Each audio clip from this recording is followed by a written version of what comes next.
대한민국의 문제, 강남에 답이 있다 제4편. 강남 개조 없이 국가 균형 발전 불가능한 이유.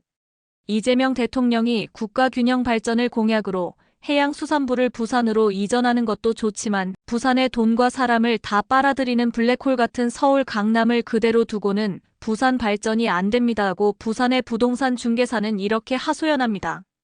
부산의 부동산 수요와 자금이 서울로 계속 빠져나가서 부산의 오피스 공실률은 서울의 3배 이상입니다. 정부 투기 대책에도 강남은 태연, 부산만 직격탄.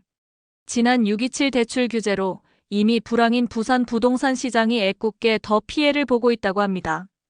강남은 6.27 대출 6억 규제 발표 이후에 오히려 소형 아파트 거래 가격이 처음으로 40억 원을 넘었습니다. 강남 부동산 시장 분위기는 이재명 정부의 투기 대책에도 속으로는 태연하다고 합니다. 국민소득 급성장에 따른 강남 수요 폭발에도 역대 정부의 현실 외면한 정책 강남 불패 키워 88 올림픽 이후 강남이 대한민국의 제1도심으로 개발되면서 전국민적인 강남 수요가 폭발하는데도 역대 정부는 국민의 선진국 수준으로 높아지는 눈높이와는 동떨어진 구태의연한 정책만 남발해왔습니다.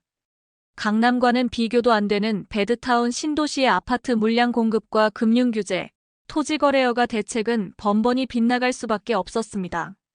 비현실적인 정부 정책이 강남 불패 신화를 더 키운 셈이었습니다. 부산에서 번 돈을 강남에 투자하고 자녀 교육도 강남으로 전학. 국민의 수요와 눈높이가 선진화되었는데도 강남 대체 도시조성에 실기하면서 강남 쏠림 현상은 지방의 돈과 사람을 흡수하는 블랙홀이 되었습니다.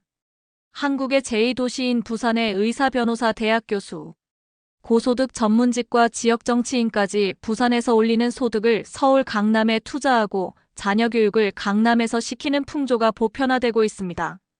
강남은 이런 식으로 지방의 돈과 사람을 빨아들여서 건재하고 지방의 인구 감소 자본 유출을 부채질합니다. 서울 강남은 8학군의 높은 인류대학 진학 등으로 대한민국의 미래 발전을 선도하는 것처럼 보이지만 착시일 뿐입니다. 강남발 투기 확산으로 가계대출 빚이 급증하고 소비투자 창업까지 위축시킵니다. 강남은 한국의 미래 발전의 걸림돌입니다. 이재명 대통령이 직접 나서기를 고대하는 국민 여론. 서울의 도시문제 전문가는 이재명 대통령이 헌법을 개정하는 것보다 대한민국의 거의 모든 병폐의 근원인 강남 일극 집중을 개조하는 것이 더 급하다고 강조합니다.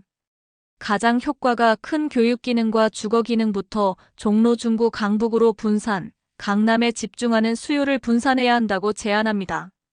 대통령이 직접 나서야 한다는데 국민 공감이 커지고 있습니다. 오늘 영상이 유익하셨다면 좋아요와 구독, 알림 설정 부탁드립니다. 감사합니다.